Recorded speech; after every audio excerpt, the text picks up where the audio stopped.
this year. This is not SAR's vision, and it is running. He is taking the department very nice way, and Annamalai is also new heights. I welcome our past chairman Samida sir, Karupusamy sir, other Dr. Kumaresan, present chairman, and other dignitaries, our Dr. Professor Sanmugam and faculties and students, professors and faculty, students, research scholars from Annamalai University. I welcome all the members of the Institution of Engineers. I welcome all the members of Computer Institute of India. Welcome the members of Indian Institute of Welding, Trichinopalli branch, Indian Welding Society, Indian Institute of Metals. And over to Kumaresan for giving a welcome address as well as president's address, sir. Over to Dr. Kumaresan, sir, please. Yeah, good evening. Good evening, sir. And I join with Engineer Selvaraj to welcome every one of you for this today's program. And thanks to everyone for joining in spite of this COVID-19 situation. So it's increasing, and please take care, and we have to be very, very cautious, and it is something like what had happened in the last year. So now today's lecture is very, very interesting topic. It's synthesis and fabrication of bulk nano materials for automobile applications. So thanks to Professor Balasubramanian, Director, Center for Materials Joining and Research, and Head, Department of Manufacturing Engineering, Annamalai University, Chidambaram. Thank you, sir, for kindly accepted our invitation and delivering the lecture on the important topic to our Institution of Engineers, Trichinopalli Local Center. Thank you, one and all. Once again, I will extend a warm welcome to everyone in attending this online meeting. Thank you. Thank you, Dr. Kumaresan, for welcoming the gathering as well as giving a presidential talk today. Actually, I am happy to, I am proud to say I am working under as a PhD scholar under Dr. VB sir and Sanmugam sir. He has given me a very good direction in working. It is going on very nicely. So we are proud to have him today at our platform. Thank you. And now I over to Dr. Engineer Samida sir, past chairman and past general manager of BHL, to introduce the speaker to the audience, sir. Please, sir. Samida sir, please. Yeah. Good evening, everybody. It is my proud privilege to introduce Dr. V. Balasubramanian to all the audience. For many of you, Dr. Balasubramanian is a known personality, but still, as a protocol, I would like to introduce him. Dr. V. Balasubramanian is working currently as professor and head of Department of Manufacturing Engineering and Director of Center for Material Joining and Research, C Major, Annamalai University, Annamalai Nagar. He graduated from Government College of Engineering, Salem in Mechanical Engineering during the year 1989 and obtained his post-graduation in Production Engineering from College of Engineering, Guindy, Anna University during 1992. He obtained his Ph.D. in Welding Engineering from Indian Institute of Technology, Madras, Chennai in 2000.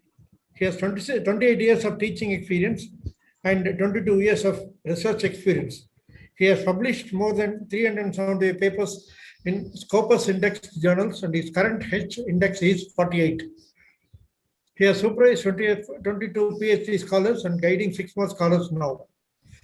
He has completed 30 R&D projects worth 15 crores from various funding agencies like DST, etc.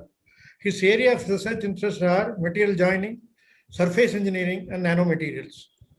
He has visited many countries like Singapore, Hong Kong, Canada, USA for paper presentation. He was a member of Academic Council and member of Senate of Annamalai University. He is currently Board of Studies member for Mechanical Engineering, Anna University, Chennai, and Annamalai University. He received Young Scientist Research Award from Department of Science and Technology, Government of India in 2003, and Young Engineer Research Award from Department of Atomic Energy, Government of India in 2004. He received a Distinguished Researcher Award from Annamalai University in 2005, Professor Placid Rodriguez Memorial Lecture Award from Indian Institute of Welding in 2010, and Professor Dr. G. Achar Distinguished Academician Award from Indian Welding Society in 2013. He's a life member of Indian Society of Technical Education, Indian Shop Building, Indian Welding Society, and Institution of Engineers India. He has been a good friend of me and guiding us in a lot of welding activities and in the activities in Indian Welding Society. He had been instrumental in initiating the Annamalai Center of Indian Welding Society. He had been close friends for the last 25 years. With this brief introduction, I request Dr. V. Balasubramanian to take over. Thank you, sir. Thank you for a nice introduction. First of all, I wish to thank Institution of Engineers, chapter, for inviting me to deliver a technical lecture. Today, I selected this topic because it has some relevance on today's context. And also, we are also in our center C major. We have started recently working on this nanomaterials topic. So my presentation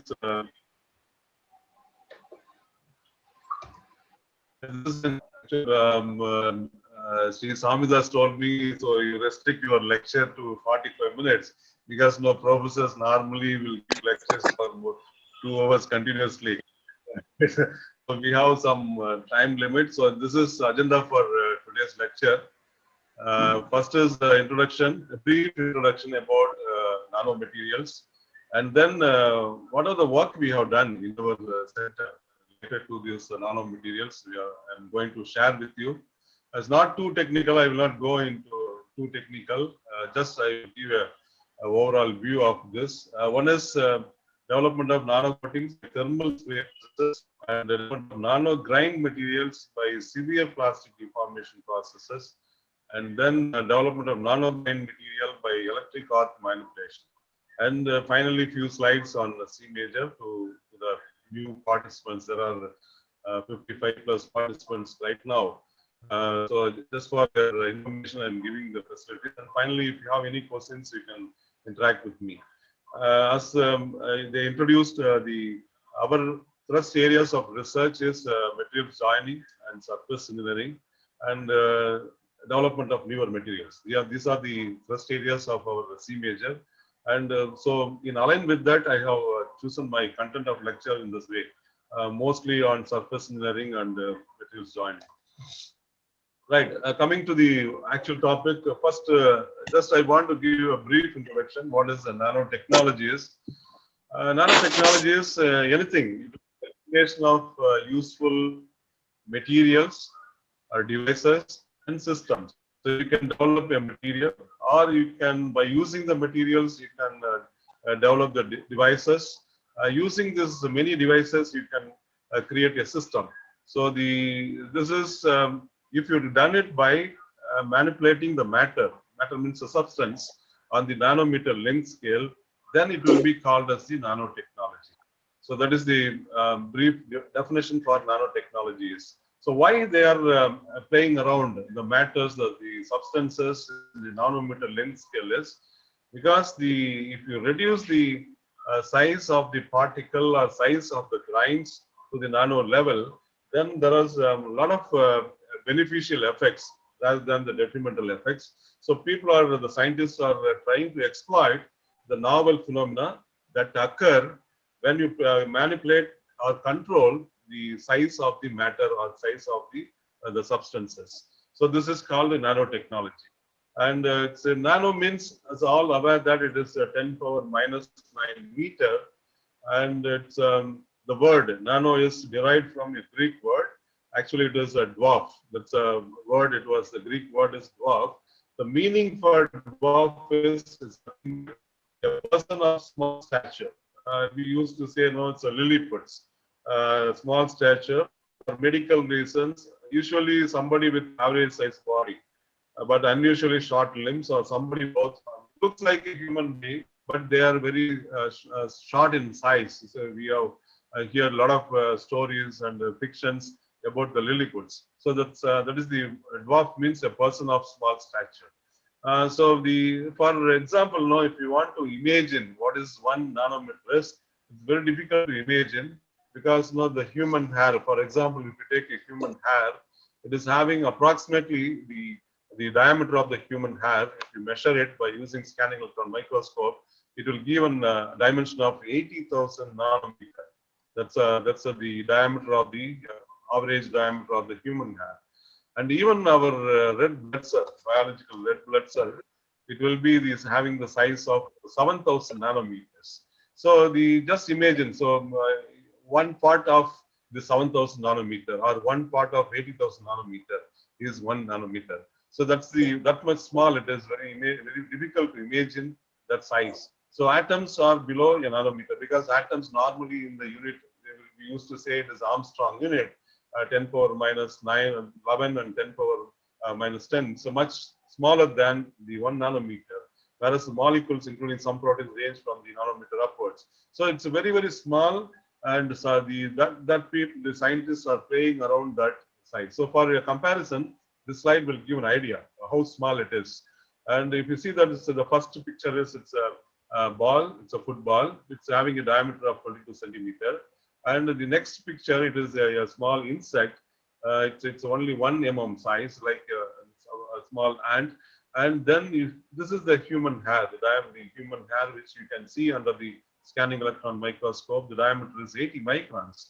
And the red blood cell, it is having a size of 7 microns. So even the virus particles, even we are now it's affected by the COVID-19, this virus particle, the size is 150 nanometers. So it is much bigger than 1 nanometer.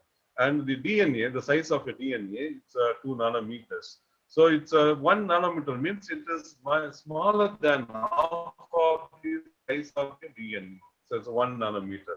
So carbon atom, if you take carbon 60 atom, then the size of the carbon 60 atom is 0.7 nanometers. So the 0.7, and it is in between. Carbon atom size is 0.7, DNA size is 2 nanometer. So 1 nanometer stands in between that. So that's that much very small. So we can see up to this human hair. It is 80 microns. That is 80,000 nanometer. But we cannot see red blood cell. We need a biological microscope, and even a virus particle you cannot see it. And the DNA also you cannot see it. You need the sophisticated instruments to see that and to measure the size and all those things. So this is very, very small. We are dealing with the small, very small particles. So what is special about nanoscale? The specialty is atoms and molecules are less than 1 nanometer. We study them in chemistry. So mostly it is dealt with in the chemistry. And condensed matter physics deals with solids with infinite array of bound atoms. So many atoms combine together and you are getting a bulk material. So the nanoscience deals with in between mesobar. So it's in between the bulk material and it's a smaller one. So why it is so important is size dependent property. There are many properties. They are depending on the size of the particle or size of the substance. So why the reason is the ratio, that's the surface to volume ratio. So that decides how much is the number of atoms in the surface. Suppose if you take an iron particle, Fe, iron means Fe particle. If it has 3 nanometer size, the size of the iron particle is, suppose it is 3 nanometer. So 50% of atoms are on the surface of the iron particle. So suppose if you increase the iron particle, the size of the iron particle is 10 nanometers, right? So only 20% of atoms are on the surface. So if you further increase the size of the iron particle to 30 nanometers, then only you have 5% atom on the surface. Remaining 95% of atoms are inside the particle. So if you have more number of atoms on the surface, so in one particle you have many atoms on the surface. In the neighboring particle, if you have many atoms on the surface, the bonding between the atoms on the surface will be much better than the atoms within the particle. So that's why if you reduce the size of the particle, the surface to volume ratio is increasing. That increase of surfaces, that number of atoms decides or controls the properties of the material as a whole. So this is the basic behind it. So what are the properties that will be influenced? Maximum is, there are many properties. I listed out here a few properties, mainly optical properties. Even in specific surface reactivity. So these are the properties that are affected because of reducing the size of particle. So if you take that, for example, bulk materials, macro scale of new properties, if you're able to reduce the size of the bulk material, then you can get the enhanced plasticity. Plasticity will be very high plasticity also you can attain in this case. That's why the scientists or the material scientists are very much interested, and there are a lot of work is going on throughout the world. Many inventions have come, many developments have taken place for the last 20-25 years on this topic. But still, it's in the developing area, and the development of material nanometers are we need. The application is very much, but the productivity of the nanomaterials is still in the lab scale or in the small scale. And that's if you see that, if you take a nanomaterials, there are four classifications. They are grouped into four classifications. One is the zero dimensional. So zero dimensional means its example is quantum dots. You hear about quantum dots and nanoparticles, oxides, semiconductors, so fullerenes. So comes under the zero dimensional. So one dimensional is very popular because the one dimensional means any one dimension, the dimensions in any one axis. Any substance you take, you have an x-axis, you have a y-axis, and you have an z-axis. Out of this, any one axis in any one direction, if the size is in nanoscale, then you can call all those materials as the one-dimensional nanomaterial. The examples are nanowires, nanorods, nanotubes, nanofibers. So if your wire is having length may be 100 meters, but the diameter of the wire is only this 50 nanometers or 20 nanometers, then you can call that wire as wires. So that's a nanorod, nanotubes. The tube may be running for 10 meters length, but that doesn't matter. But in the diameter, any one direction, if the diameter is nano diameter, 10 nanometer or 25 nanometer, then the tubes are called the nanotubes. That's a one dimension. Two dimensional means it is as I told you, any two directions, x or y, or x and y, y and z, or x and z. So any two dimensions, two directions, if the size is in the nanoscale, nanometer scale, then you can call it as two-dimensional nanomaterials. A lot of examples are there: thin films, monolayer, multi-layer, and the self-assembled porous. They come under the two-dimensional. So three-dimensional means it's in all the dimensions, all the directions, x, y, and z directions. The size is in the nanoscale. So the three-dimensional nanocomposites, nanogrind materials. So now the bulk material are using it now today. So whether you take a steel or aluminum or copper, magnesium or titanium, what are the alloys you are using it today? If you see that the grind size is very, very important, because the size of the grind will control the properties. So what are the material we are using it today? The structural application material, they have the grind size of in the order of microns. That's varying from 10 microns to 100 microns, right? So the people are trying to reduce the grind size to the nano size from 10 nanometers to 100 nanometers. So if you reduce grind size of material, then they are called as the nanostructured material, nanogrind material. So because of that development, nanostructured material, nanogrind material, enormous improvement in the mechanical properties and many other properties are witnessed in many of the systems. At the same time, so don't expect that all the materials do a beneficial effect. Some of the materials will give detrimental effect also. One has to be very careful in the system. Its system will respond by reducing the size of the grind, size of the structure. The materials which will respond positively or beneficial effect, that will be useful for our engineering applications. Right. So this is about a brief introduction about nanomaterials. And whatever the advancement in the nanomaterials. If you go back to this slide, yes, work on produced one dimensional again. Carbon nanotubes and the single wall carbon nanotubes. The diameter of the carbon nanotubes are in the order of few nanometers. So that's the people are developing in the lab scale, and even commercially these nanotube CNTs have come into in the commercial is available. And two-dimensional, if you see the two-dimensional, a lot of coating techniques, right? It's like the thin films and the multi-layer coating, functional grade coatings, many TBC, thermal barrier coatings, corrosion resistance coating, wear resistance coatings. People are developing using many methods like electron beam, physical vapor deposition, DC sputtering, pulse laser deposition. Many methods are there to produce the thin films in the area of thin films. Even then, it's we all know it's the quantum of work, the quality, this quantity is produced is all in the very minimum. And the three-dimensional, only few, this it is in the starting stage, I can say, is not much. The success has been obtained, but still people have achieved the lab scale. They are able to produce nano composites, nano grain material in the lab scale, not in the large scale, but in the lab scale, they are able to produce this nano composites and nano grain material, which is the bulk material. Three-dimensional comes under the bulk material. So the topic is which I have given us is a bulk material, development of fabrication of bulk materials. So in this lecture, I just want to focus on only three methods. There are many methods available. I can say there is more than 20-25 methods are available for producing the bulk materials, but I have taken only three methods because the time limit and also the experience what we had in our center. So one is the thermal spraying process. Thermal spraying is one method, viable method. By using that, we can develop the nano coatings. We can develop the nano coatings.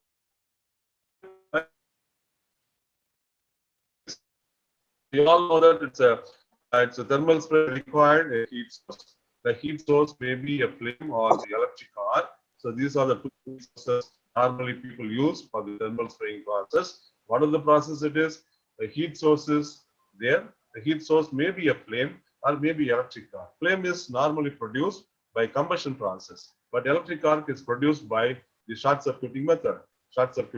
So whatever it may be, so you need a heat source. Once the heat source is ready, once the heat source is available, then you can feed the material to the material. What are the material you want to coat? That should be fed into the heat source. The material to be coated, it will be available in the powder form and the wire form. So right, it's a solid form or powder form. Solid form, it is wires. It's available in the wires. Continuously, you have to feed the wire feeding mechanism. Or if it is available in the powder form, you have to feed through the powder feeding arrangement.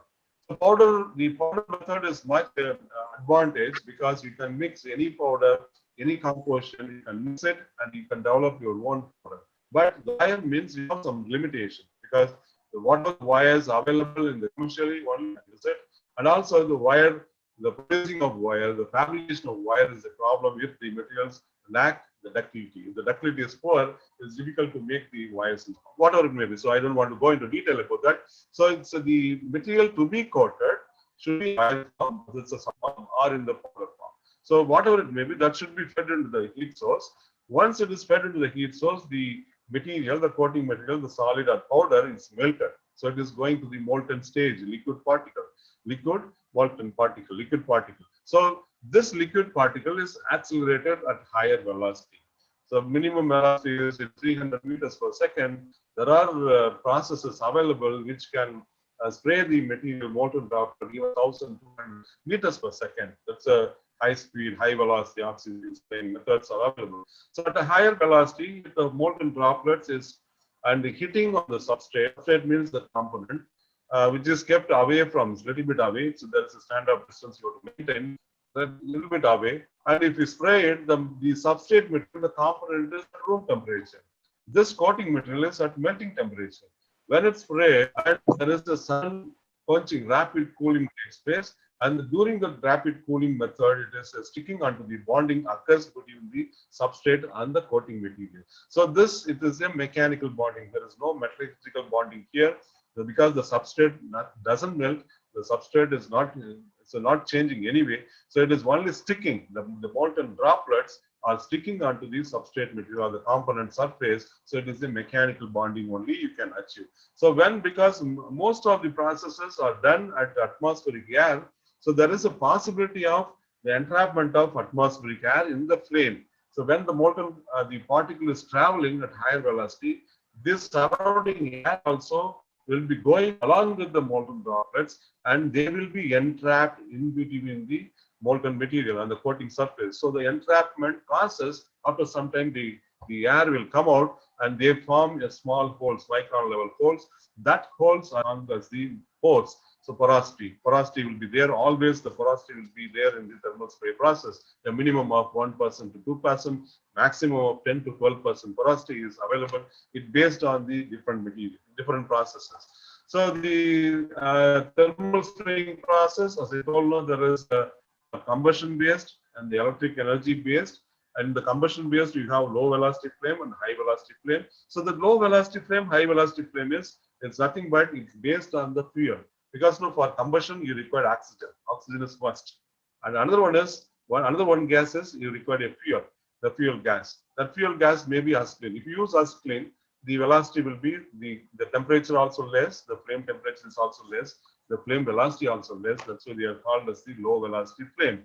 But if you use, other than acetylene, if you use propane, butane, high calorific value fuels, then the flame temperature will be higher. The flame will be higher. Then they will be called as the high velocity flame. So, for example, high velocity flame, example is high velocity oxy-fuel spraying, HVO spraying, and the D-gun, detonation gun. These are the two processes. They have very high velocity and high flame temperature also. But when compared to wire flame spraying and HVO spraying, wire flame spraying and powder flame spraying, the velocity is something around 300 meters per second, 300 to 400 meters per second, less than 500 meters per second. That's the velocity. And the temperature also less than 5,000 to 6,000 degree Fahrenheit. But in the HVOF and D-gun, the velocity is something around 1,000, in the order of 1,000 meters per second, 1,000 meters to 1,200 meters per second. And temperature also in the order of 10,000 degree Fahrenheit. So high calorific value, if you use high calorific value fuel, then you will get the high temperature, the flame temperature, high velocity also you can achieve. And the other side, you have electric energy, electric based energy. That's a short circuiting mainly. It is plasma spraying. Plasma spraying is very widely used in the thermal spray process as far as electric energy is concerned. And wire arc spray is also possible. It is a low temperature, low velocity process, and plasma spraying is high temperature, high velocity process. In plasma spraying, you have many types: atmospheric plasma spraying, low pressure plasma spraying, vacuum plasma spraying, underwater. So many types are available. So I can go deal about it. Just quickly go through the wire arc spraying. Compressed air, these two wires are fed. One is connected to positive, other one is connected to negative. Because of short circuiting, the flame will be produced, and that wire arc is melting this wire, and the compressor is fast, and that spraying the metal on the component surface. This is wire arc spraying. And twin wire arc spraying, that's the same thing here. Two 1.6 millimeters metal wires are fed independently into the spray gun. The wires are then charged with different polarity. When the wires reach the spray gun, an arc is generated which melts them. A strong air jet atomizes the material, which is sprayed onto the workpiece. This is the shaft being coated with a chromium carbide material to make it highly resistant to wear and corrosion. This is usually made of the same pathway. After spraying, the shaft is ground down to the final dimensions. Yeah, this is powder flame spraying. So it's all Flame spraying low with powder. velocity The flame powder is spraying. melted by an oxyacetylene flame. The spray parameters are set on a gas panel. So instead of wire here, the powder is to spray metal alloys containing boron and silicon, which are then sifted. The method can also be used for other alloys. So plasma spraying is a little bit different. Here you have a tungsten electrode. It's not a tungsten electrode, and that will produce the arc. Then the powder is fed, and also the gas is fed here. The powder is introduced in the arc here, and the powder is melted, and this plasma gas carries the molten particles towards the component. That's it, spraying like that. And we can see that in the Cloud spray and ceramic alloys. Metal powders range from soft stainless steel alloys to extreme hard materials such as tungsten carbide and chromium carbide. One advantage of this method is that materials can also be melted, for example, chromium oxide and aluminium oxide. Here, a roller is being spread with a mixture of aluminium and titanium oxide. Ceramic materials have high hardness, low friction, and very good corrosion resistance, with good electrical insulating and heat shielding properties. So then next one is the high velocity HVI uses equipment that melts powder materials in a flame created by a mixture of oxygen and liquid kerosene.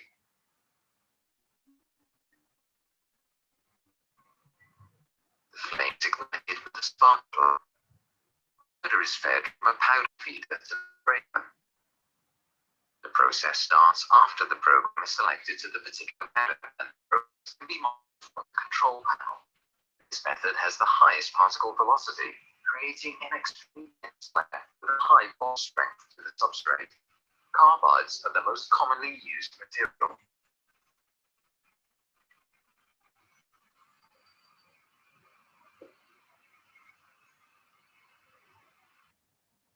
So the next one is a D gun, detonation gun. It's a little bit different. It's not a continuous process. It is an intermittent process. Each is spray is short circuit by means of short circuiting. It will be the not short circuit, the combustion takes place in the intermittent way. It's not continuous way, but it is also produced very high velocity, the flame and the high temperature.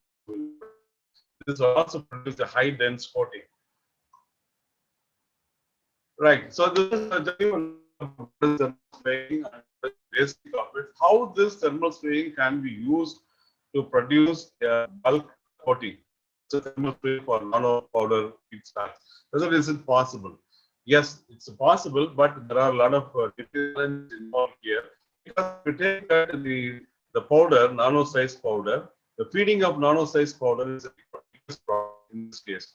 Because even the micron size powder, whatever we are using it now, in all the process, whatever I have shown, plasma spraying, HO spraying, or detonation gun, or powder flame spraying, the powder size is micron size. It is varying from 20 microns to 60 microns. That's the size. If to feed this powder, we use a special devices by the powder feeding devices, then the powder will be free flowing capability can be achieved. Suppose if you reduce the powder size still then from microns, 50 microns to 50 nanometers, it's entirely different. All the powders will stick onto the tube itself, in the feeding tube itself. So that's the biggest problem. Powder feeding is improper. You will not get a proper flow of powder feeding, and that's the flow rate cannot be controlled. Your flow rate cannot be maintained. That's a big problem here when you use nano-sized powder. So what you have to do is, so we have to do in between, there is a stage, that's a step called agglomeration of the nanospace. This is the nano-sized powder, synthesized powder. This nano-sized powder are agglomerated. It's only agglomeration. It's not using or not only just you are bringing powders. It means there is a spray drying techniques are available. By using that, you can bring up the size from 20 nanometers to 20 micron size. You agglomerate 100 powders together and you bring to the 20 microns or 30 microns or 50 microns. Then once it brings to this size, then you can by using the regular or conventional, whatever the machines are, process method level, plasma spraying, HO spraying. Using that, you can feed that and you can spray that. So then it is called the nano coating. What are the result which is achieved until it reaches the flame? The powders are in the nano size, and after melting only, after the melting of it only, the particles the powders will become dissociated. But the problem is, the advantage is each nanoparticle, solid particle, is melted and they are sprayed. So in number of particles impinging on the component surface or the component surface is more than so that's the great advantage of this process. And there is a small comparison when we compare the same blended with 30% titanium oxide, aluminum 100 to 30% aluminum oxide. The process is same, plasma spraying process only used. Once we are doing the nano size powder, and other one is conventional micron size commercially available powder. This nano size powder is synthesized powder. So that's the advantage. You see the particle size, you don't worry about this. Coating uniform, you see that it is very good coating uniform you will get, and coating defects very small defect, and large defects you get. The bonding is very important because you will get the bonding strength from 4,000 to 8,000, but here it is less than 2,000 pounds per square inch. And it is toughness is very high. You'll get a very high toughness here. Hardness is very higher hardness you'll get. Here hardness is normal. And the deposition efficiency is higher than conventional method. And surface quality is very smooth here, but here the surface quality is very coarse. And finishing, you'll get a mirror finished surface, but here it is a very fine surface. So internal stresses are very important. This is low here and this is high here. So these are the advantages when you use nano size powder. One problem is the agglomeration. So agglomeration, if you do that properly, then you can spray it. These are the advantages you get. I will explain with a small graph. So this after the plasma spray and using this zirconium coating, zirconium oxide, ZR water coating. So here if you see the y-axis is wear rate, and here the load is applied, load versus wear rate. So it's a simple pin on disc wear testing was used to evaluate the wear resistance of the coated surface. So this is A. So this A is the top curve is the for micron size zirconia coating. The micron size is 50 microns, for example, 50 micron. The P for nano, 50 nano size, 50 nanometer size. So the material is same, zirconium oxide only the size. The top curve it is used micron size powder. Here we use the nano size powder. For example, if you take 40 Newton load, at the 40 Newton load, if you see that the wear rate is here, the micron size powder, it is around something around 20. So don't worry about the unit and other things. So 20, roughly it is 20. But at the same time, with the nano size powder, so it is the 40 Newton load. If you see that the curve, so it is giving the wear rate is 10. So from 20 wear rate, it is reduced to 10 wear rate. So that is half of wear rate is reduced of 50% is reduced 100%. So 20 from 20 reduced to 10. So that is the advantage of why it is how it is giving, because high bonding strength. The bonding is very good in the nano coated surface. This is an example to show that. So this is Medco 130. That's commercially available the micron size coating. See the cracks and other things during the bend test. But here, if you see that no spark, no falling, nothing. So you see that the wear resistance is very high. So 0.02. But in the commercial micron size powder, it's very, very low. The wear resistance is very, very low. So this is the advantage of going for this. But the problem is, this is the problem. The problem is this agglomeration of the powder is very, very important. That stage is very important. Otherwise, the feeding is probably profitable. The free flowing powder in the nano size coating. There is a technology now. This problem with other thermal method like plasma spraying or electro spraying, what we are doing in open atmosphere. As I told you, when the flame is traveling in the open atmosphere, along with the flame, the flame is surrounded by atmospheric air. The atmospheric air will have a lot of oxygen and nitrogen.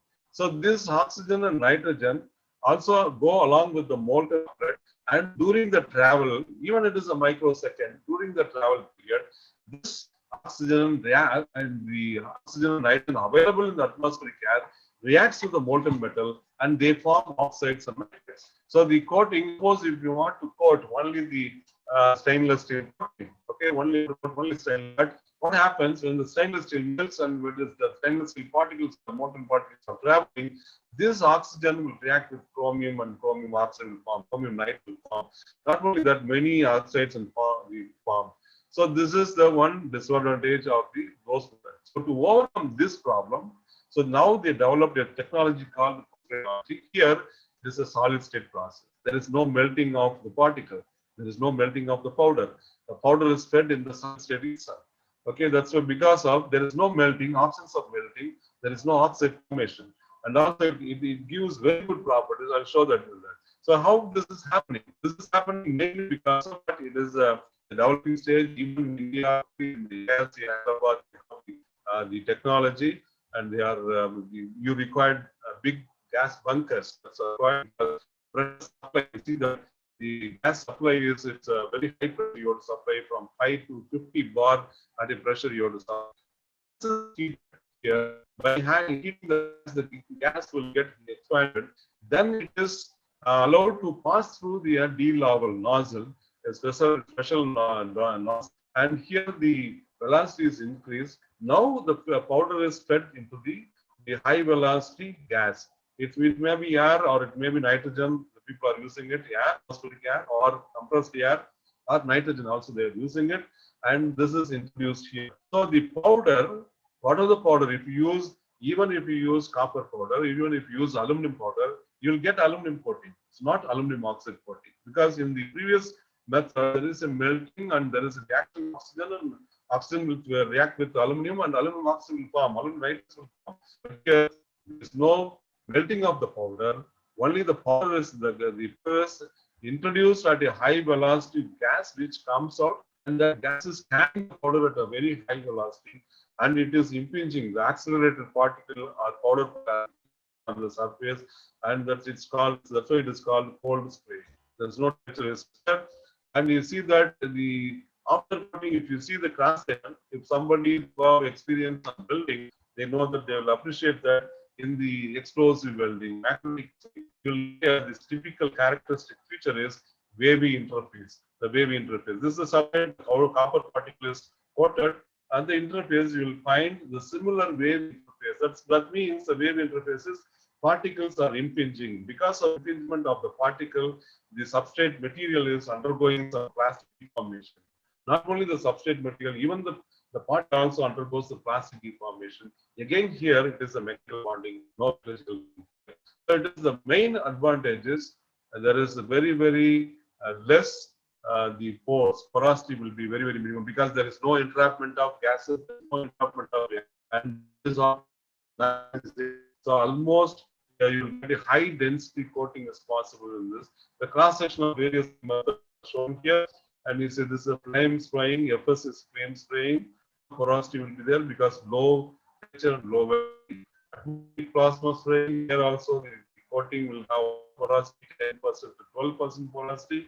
HO spraying, it will have only 2 to 4% porosity. Detonation gun also same. HO spraying and detonation gun will have a lower amount of porosity. But if you take the cold gas dynamic spray, this is the aluminum. You will not find any porosity in this aluminum. So you get aluminum as it is. So it is called cold spray method. What are the advantages of this application? The main advantage of this cold spray technology: low oxide content than original powder. Temperature sensitive materials can be coated. Nanostructure and amorphous materials also can be coated. Compressive residual stress, because it produces compressive residual stress on the coating. Strain hardening effect will be there. High density, that's low porosity. Porosity, you see that less than 0.5%, less than 1%. That's very great advantage. Thick coating, 0.1 mm to 50 mm you can build, and free forms, minimum surface preparation, no substrate distortion, no masking, nothing is required.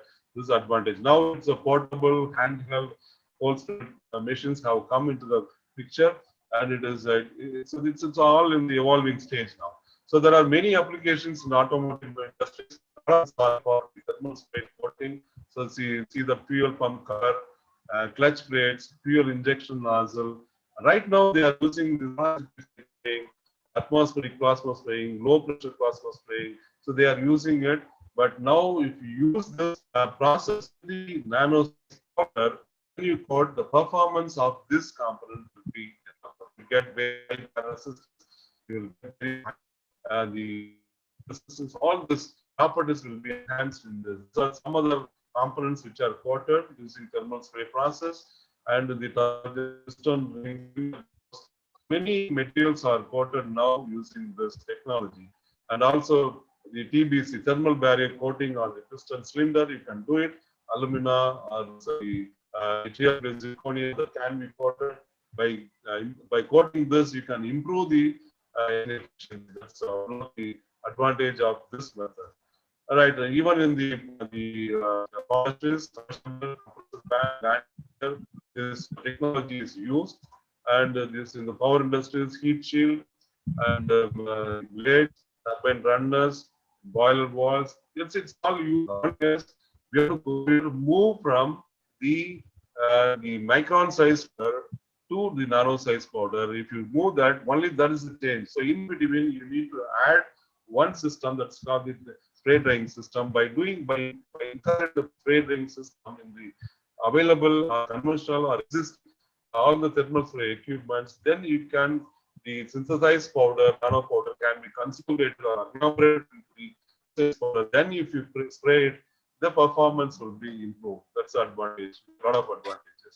And the second topic is on the severe plastic deformation.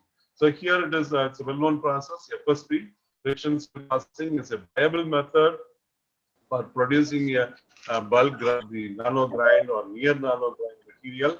So it is the offset of offshoot of friction stir welding process. Many of you are aware that what is friction stir welding is. I don't want to spend time on that. So here there is a tool. It's the very hard tool, harder than the material to be joined or here. It was developed for aluminum alloys, basically low melting temperature material like aluminum alloys or magnesium alloys. It will work good for the aluminum and magnesium alloys. So this process now it is used not only for grinding purpose. Now they are using it for producing the near nano grind or nano grind structured material. That's a very reducing the grind size to the near nano or nano size. The people are using it, right? So this is a tool, the hard tool made up of harder material like high-speed steel or super high-speed steel. And this tool is a very important part. You have to make the tool as per the requirement of the material to be joined. And this tool is fixed in the machine. It will rotate at high speed, and there is a plunging force, downward force you are applying. Then you can move it. That's where you can. So this is the tool. You have the pin. The pin will establish contact first. So the area which comes under the contact will heat up because of friction. That area will undergo plastic state, and then the shoulder, that's a bigger diameter, that will come in contact. So larger area comes into the contact, and larger area undergoes the frictional heat. That heat is sufficient to plasticize the material. Then you move the tool forward, the material will get plasticized under that shoulder. So the plasticized material will have very fine grinding structure. So that region is called the DRX region, dynamically recrystallized zone, or sometimes called zone. Different names are used. So C and D, this region, there is enormous amount of reduction in the grind size. Microstructure is reduced. I'll show that example. This side it is aluminum. Aluminum is very easy for processing. This side is steel.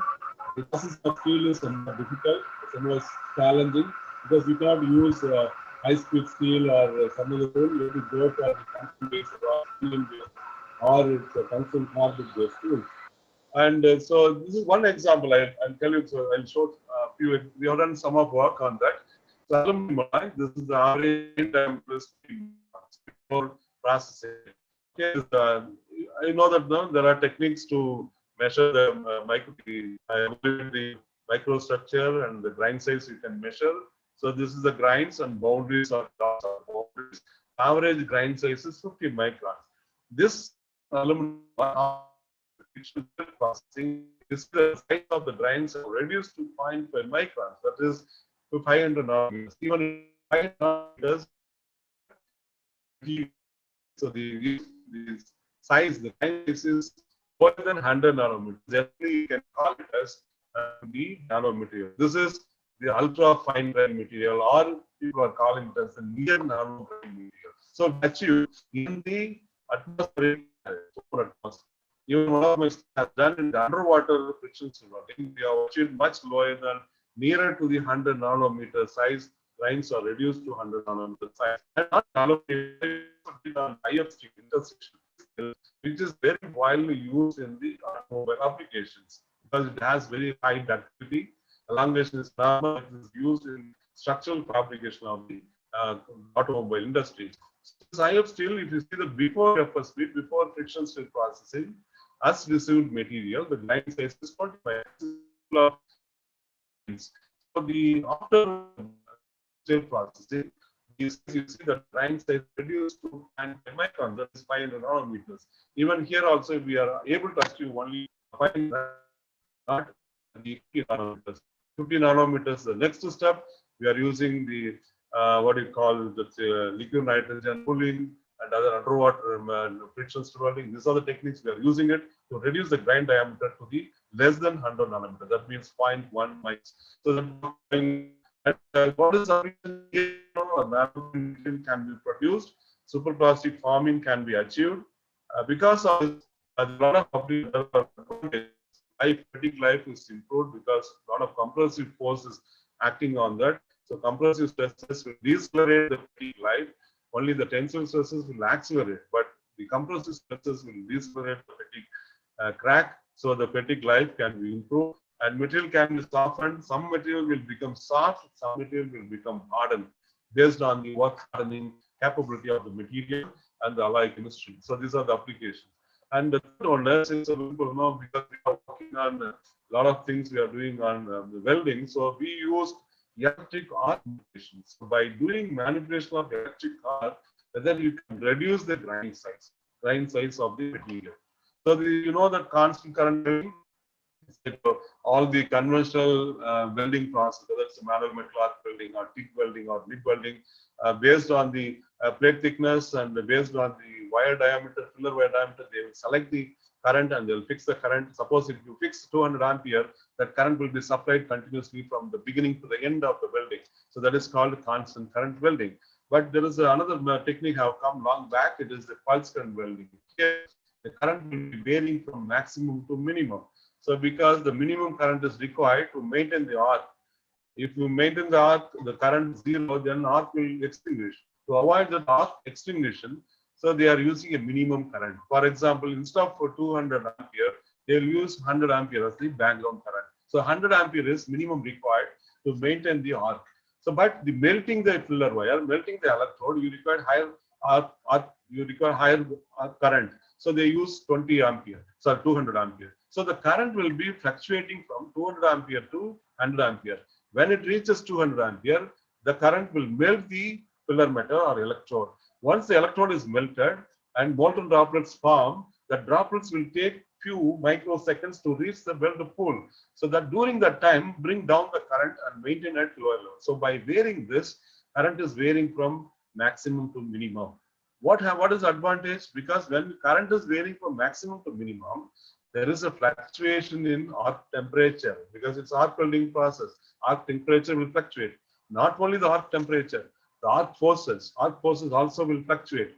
Not only the arc forces, right? The nucleation, that's the solidification pattern also will. Because if you apply continuous current and the temperature is constant, the arc force is constant, the solidification pattern is constant. But here, when you fluctuate the current and you vary the current from maximum to minimum, the arc temperature also fluctuate, the arc forces also fluctuate, the solidification pattern of the welded metal also will interruption of the solidification. So that reduces the grind size. That's the mechanism involved in the pulse current technique. So you can see the difference between this is the constant current. Left side is constant current. You see the arc is constant.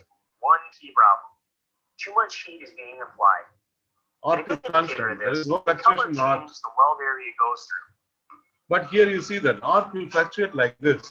So that's why I told temperature will fluctuate, force will fluctuate, and the solidification pattern also will fluctuate here. There's another technique which is called magnetic arc oscillation. Instead of varying the current from maximum to minimum, current will be kept constant, arc will be the same arc, and instead of arc fluctuating, the arc is made to rotate. There's oscillation from left to right, or you can make the arc to rotate. How you make it rotate? Because arc is what? It's electromagnetic force. There is electromagnetic nature. So if you bring an external force, the electromagnetic force will deflect the arc. So by deflecting the arc, you can make arc to deflect from left to right. Or if you keep the 3 or 4 magnets surrounding the torch, each magnet is energized sequentially, then the arc will be moving from one location to the location. Then you make the arc to rotate. So you can see this is the attachment. It is an external attachment. Any TIG welding, this attachment can be made, and you can make the process possible here. So I'll repeat. So how the magnetic arc oscillation works. You see that arc is oscillating from one end to another. So by doing that, the temperature also vary from well to pull from one side to another. Not only you can rotate the arc also by having two more the magnetic four magnets. In this case, only two magnets are there, and if you keep four magnets, then you use. So you see that if you use a constant current, the microstructure is like this. If you use pulse structure, it's like this. What is the difference? Here it is a pulse elongated grinds, but here the grinds are become finer. And if you use arc oscillation, the grinds are finer. If you can combine this constant current, pulse current and magnetic arc oscillation, you combine, you get very fine grinds. So this is the SEM page. And near nano and nano grinds in the Belgium, mechanical properties such as can be improved, and great advantage of this process. So why do you want to reduce the grind size? What was initially coating is a two-dimensional. Here it is the whatever you do reducing the grind, it's a bulk material, it's a three-dimensional. You are changing the entire length, width, thickness direction, you are in the size of the grinds. So what is the use? By reducing the grinds, what will happen? The average grind size of finer. So you see that properties of solid depends on the grind size, increased strength and increased hardness, enhanced diffusivity, higher electrical resistivity, promising applications in future world. That's an advantage. So how it happens? If you see a graph, this the diameter, it's the atom diameter. If it is 10 nanometers, number of atoms on the surface is something around 20 atoms. The atom size is 1 nanometer, it will have only 1 atom on the surface. So this makes the difference. So as far as the structural material is concerned, the benefits of the reduction is, suppose aluminum alloy, which I showed you here, 6061 aluminum alloy, the grind size is 50 microns. That is the tensile strength of the material is 250 megapascal. But if I reduce that grind size to 5 microns, which I attained 350 megapascal. From my concept to reduce 50 nanometers, then I can achieve the strength of 450 megapascal. Same material, same alloy chemistry. There is no change in chemical content, no change in the that by reducing the grind size from 50 microns, 50 nanometers, I am able to increase the strength, tensile strength to 250 to 450%. It's 200 megapascal higher I can achieve. If I achieve this, what I can do with the advantage is you can use, instead of 6 millimeter thick plate, I can use 3 millimeter plate. So the total weight, whatever the component, but the weight of the structure will be reduced enormously. So this is the grind diameter is small, then more grinds in unit square area. This in turn increases grind boundary area and unit square area, which results the applied load and deformation. So this is super light car which is coming out, because now we are talking about the vehicles and the electric vehicles. So these hybrid vehicles, electric vehicles, the great challenge is reducing the vehicle. At the same time, you have to maintain the safety features, everything exchange. With the same safety feature, what available today, you need to produce the cars or vehicles with low weight. Then you have to, this is a Volkswagen is planning to roll down. It's a 21 light car. The total weight of the car is only 1 to 180 kg, around less than 200 kg. So what they are using a lot of aluminum, a lot of magnesiums, and steel means high strength steel. They are using it. So this car can be achieved by reducing the grind size of material. So all fine grind material, near nano grind material, or nano grind material. If you come into the picture, this can be used, can be achieved in automobile application also as a structural member. This can reduce a lot of weight in the structure. So there are other applications as far as, so it has in all the industries: plastic industry, fiber industry, coating industry, metals industry, and chemical industry. It is used A lot of application is there. I don't want to tell all those things. You know that it's slowly coming, maybe in another 10 years or 20 years.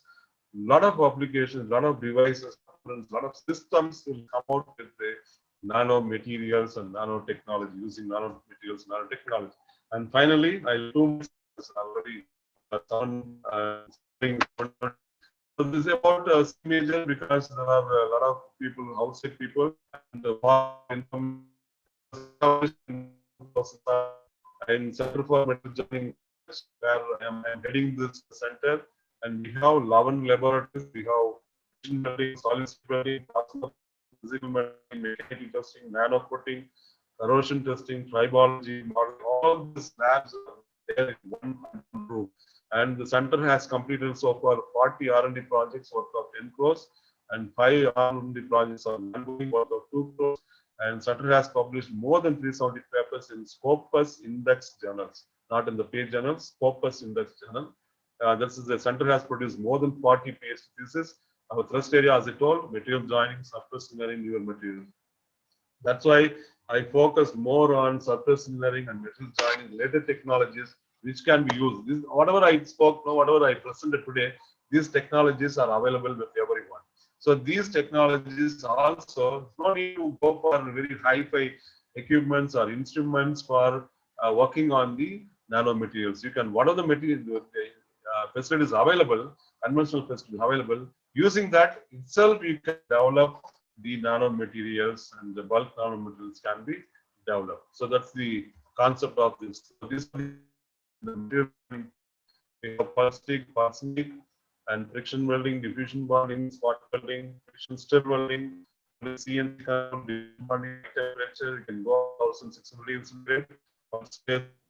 Friction welding machine, the only one in our country, the linear friction machine, CMT machine, interpulse stick, ultrasonic welding, and plasma. These are the facilities we have in our center. The photograph of somebody interested, right? And you can contact me for utilizing these facilities. And also, this is the facility plasma spraying, HO spraying, powder spraying, wire spraying, laser surfacing, PVD, CVD, and for triboloid peanuts, agent erosion, dry abrasion, water jet, and thermal cycling furnace, micro arc oxygen. These are all for the surface engineering facilities we have. This is the photograph of those treatments, what we have in our set. And the newer material side, this we are working on it. And furnace, furnace, bottom boring, split casting furnace, gap multi furnace, EBPVD, spring machine, energy ball mill, dialectometer. These are the instruments we have. New materials development side and general facilities for all this UTM to SEM scanning, electron microscope, and micro. So this is my contact details. For if you want to use any one of these facilities, this is we will charge minimum nominal charges will charge, and you can use it. You can write to me by email or you can contact me through mobile number also. So it's open to all. Anybody come with some problem or some the consultancy work or whatever, so you can come and use these facilities. And we will charge nominal charges. Definitely, it is much lower than the IITs, NITs, and other institutes. We will charge very less. So thank you for your passionate listening, and also thank you for this opportunity. And Hello, I wish to profusely thank Samidas for giving this opportunity. Hello, sir. Yes. This is Mallikarjun speaking, sir. Yeah. Sir, would you mind to share this course material to the participants, sir? Yeah, hello? I will send it by email. No problem. I will send it. Okay. Can you hear me? Yeah, I can hear. Thank you. Yeah, sir. I will send the. Thank you, sir. Nothing confidential. I will share you. I will send the mail to the organizers. You can get it from them. Okay. Thank you, sir. Thank you. Any clarifications? Any doubts? I'm very happy to clarify your doubts or clarification. Any clarifications? Hello, sir. I think I am on time. Hello. Yes, sir. Sir, myself, Dr. Ranjit Kumar Sahu speaking from NIT Surathkal. Yeah, yes, sir. Sir, I have small query regarding that nanomaterials. Yeah, yes.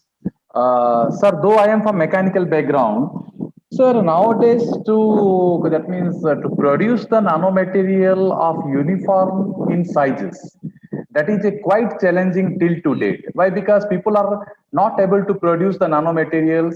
Either we can say bulk nanomaterial, or we can say like a small amount of nanomaterial, whatever may be, but we are not able to produce the nanomaterials of uniform in the sizes. So how to achieve those things? Is there any kind of procedure is there so that we can achieve the uniformity in the size of the materials? Yeah, that's I will clarify. Even if you take, for example, no, you take yttria stabilized zirconia. This is a powder. This is an oxide powder for this yttria stabilized zirconia, which is used as the thermal barrier coating material. Yttria stabilized zirconia, whatever it's available commercially, if you see that average particle size, they say that it is varying from the average particle is varying from 20 microns to 60 microns. So it is very difficult to produce, even in the micron level. I want only exactly 20 micron size powder. It is very difficult to produce, even the microns. So just think about it, the nano size is difficult. So always, whenever you go for even the grain size, if you measure the grain size of steel, aluminum, or titanium, whatever available today and now, what we are reporting, the average grain size. The grain size, it is difficult to maintain exact, I want exactly 10 microns in all the direction. Okay, it is difficult to achieve. Even the whatever the advancement has taken place in the melting practice and the other secondary processing method, what we are reporting is, that's why I mentioned all the slides, I mentioned average grain diameter. Because why average grain diameter? And why you are measuring, even if you are conversant with metallurgy, and the people used to measure in 3 or 4 locations, the grain size. Then they will go for the average. Even they will take a 100 mm by 100 mm for the image, and they are using it now, the image analysis software. So with that 100 mm by 100 mm area, how many even if you know the technology is there, EBSD, electron beam, electron backscatter diffraction method. So that will give in 10 microns how many grains, 20 microns how many grains, 30 microns how many grains. It counts. So it is difficult to produce uniform size, even in the micron scale. So it is a really challenging one to produce in the nano scale. So that's very difficult. So don't expect that normally, no, it will vary from, that's why people used to say, no, it's a range. They will always specify a range, 20 to 50 or 30 to 60. But micron level, micron materials. Nano level, it's always difficult to say exactly I need, even if you use carbon nanotubes, right? So some of the tubes are, and we have produced using CVT, we have used carbon nanotubes. Some of the tubes, the diameter is something around 40 nanometers. In some areas, some of the tubes, the diameter is 6 nanometers. So there is a range within that range, but it is whatever the diameter or whatever the size. If it is less than 100 nanometers, you are calling as nanometer. So that is the challenge it is people are facing. Maybe it will take some more time to achieve the uniformity. Okay, sir. Sir, thank you. And another query is there, sir. Suppose, sir, if you coat a material, suppose that means as per your discussion, what happened, that means you are going for the nano coating. So suppose if you go for a single layer coating at nano level, how to achieve that the uniform coating on the any substrate at nano level? Is it possible to achieve the uniform coating at nano level on any substrate? Yeah, it is. Yeah, it is. It's possible. It is possible to achieve. Which process you are mentioning? So now, what thing is now there are things like EBPVD, electron beam physical vapor deposition, and the DC sputtering, and the pulse laser deposition, laser ablation. So there are many techniques are there. They will produce uniform coating, uniform you can achieve very unique, because there is a method available to rotate the component in such a way that uniform coating can be achieved everywhere. Even the actual component also they are doing. So only thing is, if you do manually, it's a problem.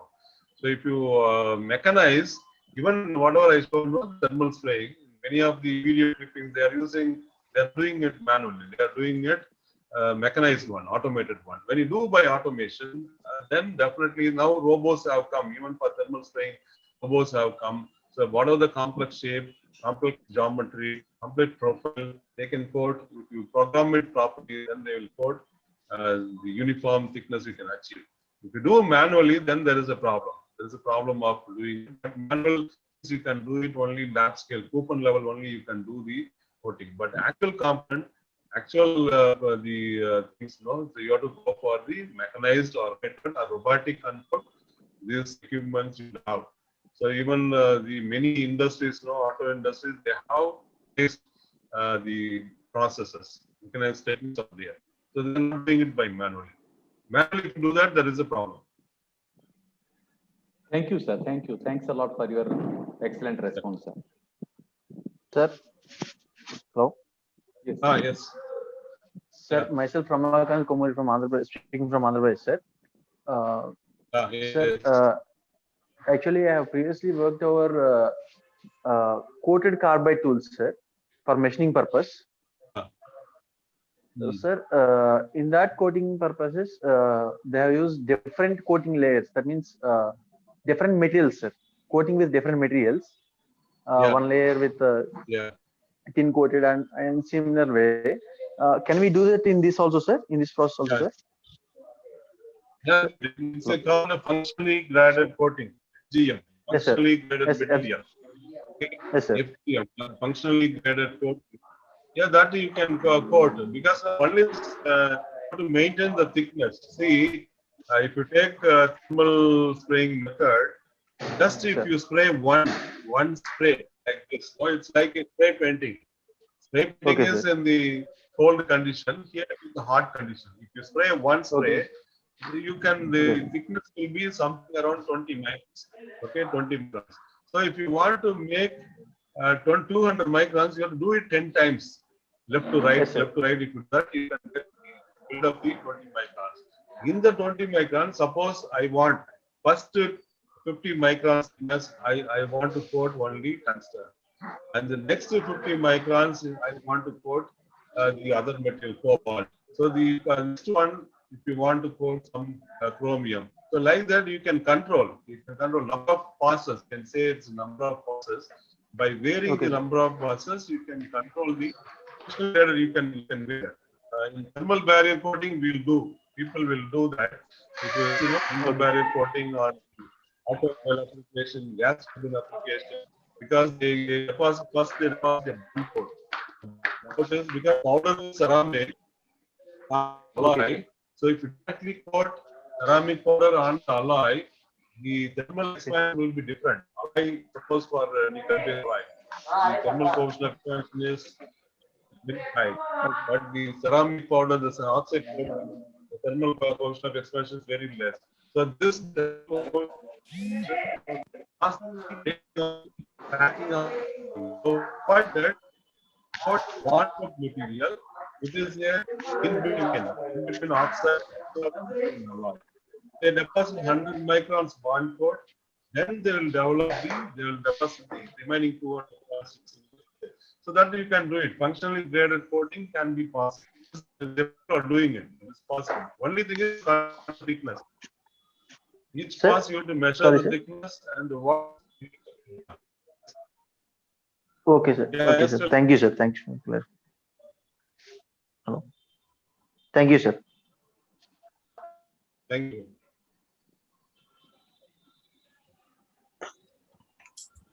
Sir, good evening. So if you ask, no, yes, tell me.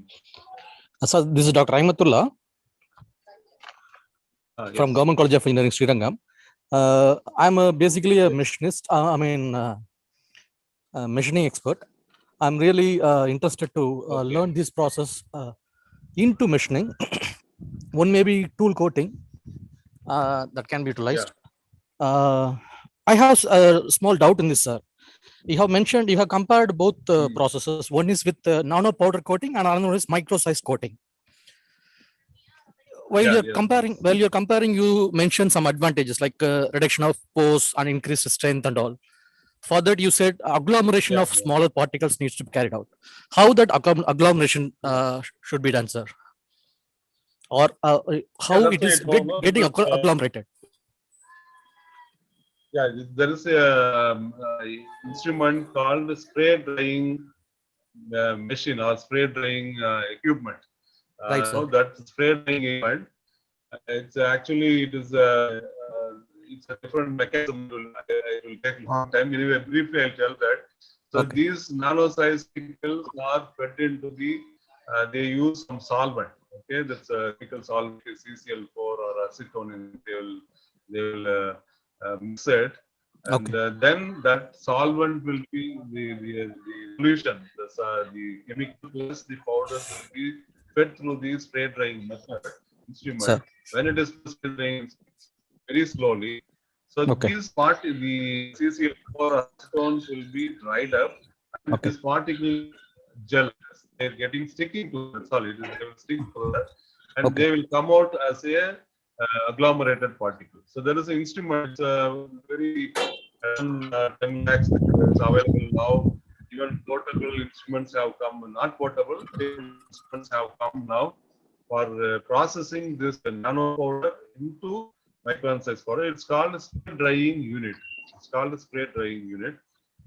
It is now it's available. It's from 5 lakhs to 3 lakhs also. It's available based on the output of the machine. So that you first do that, and agglomerate particle will come out. Then okay. Thank you, sir. Thank you. Nice.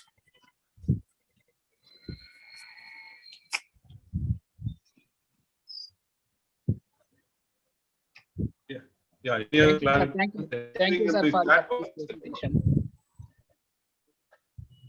So, any more clarification? Please, sir. Yes. Good evening, sir. This is Maharajan. Yes. Yeah, Ramco Institute, sir, Rajapalayam. Actually, we are doing process in friction stir processing, surface composite coating on aluminum, sir. Is it possible? Is any future is there in this particular topic, or already they have done a lot of work? If there any future, can you tell me, sir? We will approach you and we will discuss. I want to discuss with you, sir. That is what. Yeah, that's the one thing is it can be done. So already two of my scholars have done on the friction surfacing and even the composites, making composites, surface composites. Only thing is you should see that what is the necessity, because aluminum, what is the necessity in aluminum? What do you want to improve? Surface modification is so what property you want to improve in the aluminum alloy? Because aluminum is good for corrosion resistance. Okay. Yes, sir. So you cannot improve the corrosion resistance further. And what property you want to improve on the surface? So that you should be very clear. Yes, sir. Okay? Yes, sir. So people are working on magnesium alloys. People are working magnesium alloys. People are working because magnesium is very poor corrosion resistance, poor wear resistance. It is lighter than aluminum. So people are working on magnesium alloy. They are changing it. But in aluminum alloys also people are working using different reinforcement. Okay. Yes, sir. Yes. So Yes, sir. only top layer, 1 mm thickness, they are doing. So yes, sir. But only you do that research review and you select the reinforcement which was not investigated so far. Don't take silicon carbide, don't take alumina, don't take boron carbide. These are all already has been done. So you have to think of a new reinforcement. I'll give one hint. If you use the graphite based and nano-sized reinforcement, then there is a scope. Yes, sir. Yes, sir. Nano-sized, silicon carbide or boron carbide or alumina, if you use nano size reinforcement, and then use the Yes, sir. surface modification by using friction stir processing, there is scope for that. Yes, sir. Yes, sir. Thank you, sir. Thank you, sir. Yeah. Hello, sir. Hello, sir. Yes. Hello, this is Mallikarjuna, sir. Again. Hello. Yes. Sir, this is Mallikarjuna from Zero Defect Consultant, sir. A small doubt. Yeah. Tell me. Yeah, I am hearing. Sir, can this nano coating can be used as a substitute for plating process? Yes, definitely. It's nano coating is used for plating only. Because not only thickness. Plating you will achieve in micron level thickness. Here you achieve nano level thickness, nanometers. Okay. So there are instruments. This whatever I discussed today. Okay. Whatever I discussed today, chrome plating, hot chrome plating. If you hear about hot chrome plating, so this hot chrome plating, you are doing it by plating method. So there is a lot of hazardous in that. So that now they are trying to do it by cold spray. Cold spraying method they are trying now. And similarly, there are other techniques are there by using EBPVD, sputtering method. And if you want lower thickness, but high performance with lower thickness. Okay, sir. Thank you.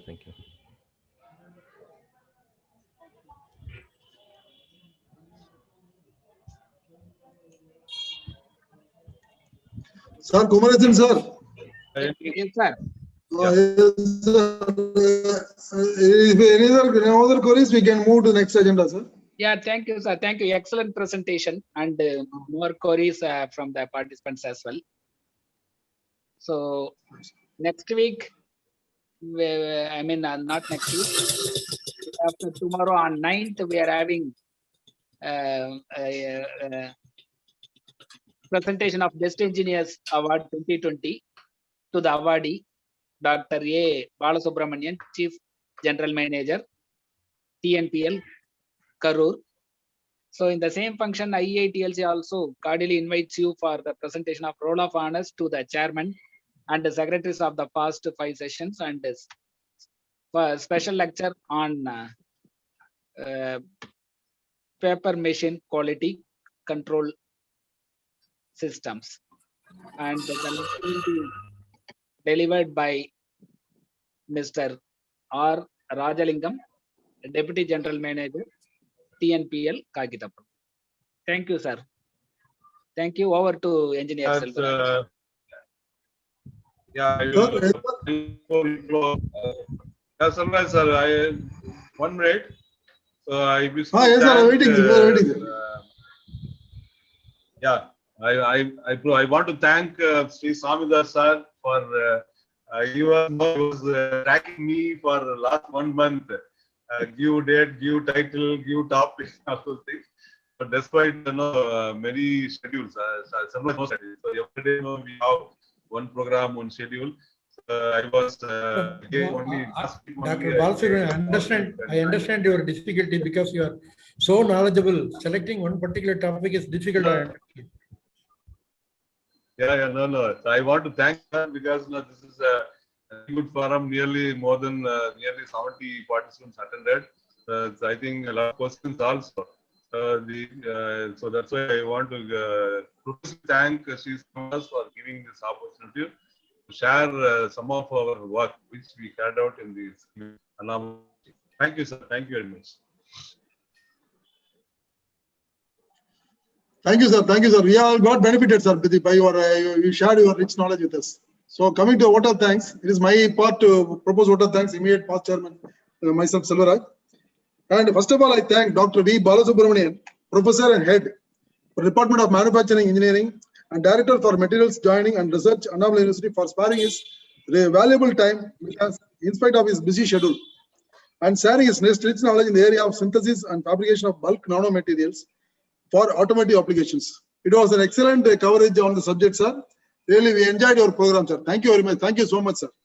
And you covered a lot of the information about nanomaterials, nano coatings, nanotechnology, what is nano with the different scales, and what is special about nanoscale and size dependence on properties, nanotechnology from zero dimensional to 3-dimensional, development of nano coatings by thermal spraying process, wire rod spraying, twin wire rod spraying, powder flame spraying, plasma spraying, HVOF spraying, degun spray, the thermal spray of nano powder feedstocks.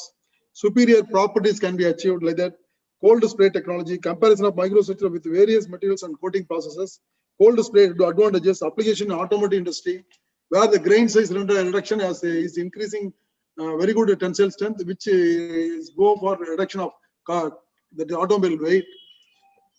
And friction stir processing, FSP of aluminium versus steel, aluminum alloy microstructure to the 0.5 microns and IF steel to the 0.5 microns. Applications of FSP, effect of grain size of various materials, and use of magnesium and aluminum along with aluminum, steel, and plastic in automobiles. Applications of in various other industries, and see major facilities and achievements, whatever done so far, whatever you have achieved so far. Thank you, sir, for an excellent, outstanding, and enlightening talk. We are very happy to receive your rich knowledge, sir. Thank you, sir. Thank you very much. I thank Dr. N. Kumaresan. Yes, sir. Thank you, sir. Thank you, sir. I thank Dr. N. Kumaresan for welcoming the gathering and giving the presidential address. I thank Engineer S. Samidas for introducing Dr. V. Balasubramanian to the audience. I thank past Chairman Dr. Karupusamy, Engineer Rajamani, past Vice President of IEI, to join today in today's program. I thank all the IEI Trichinopalli committee members and senior members and members of the Institution of Engineers, Trichinopalli Local Center. I thank members of the Computer Society of India, Trichinopalli chapter. I thank the Indian Institute of Building, Trichinopalli branch members. I thank the Indian Building Society Southern Zone members. I thank Indian Institute of Metals, Trichinopalli chapters members, Trichinopalli chapter members. Our special thanks to all professors, faculties, research scholars, and students from Manufacturing Engineering of Annamalai University for participating and gracing in today's webinar. I thank all the invitees who attended for today's webinar. I thank one and all. Thank you very much, sir. Thank you, Dr. VB, sir. It was an excellent program, sir. We enjoyed your program, sir. Thank you. Thank you. Thank you all. Thank you, sir. Shall we close it, sir? Yeah, thank you all. Right, Take sir. care. All right, sir. Thank Thank you, sir.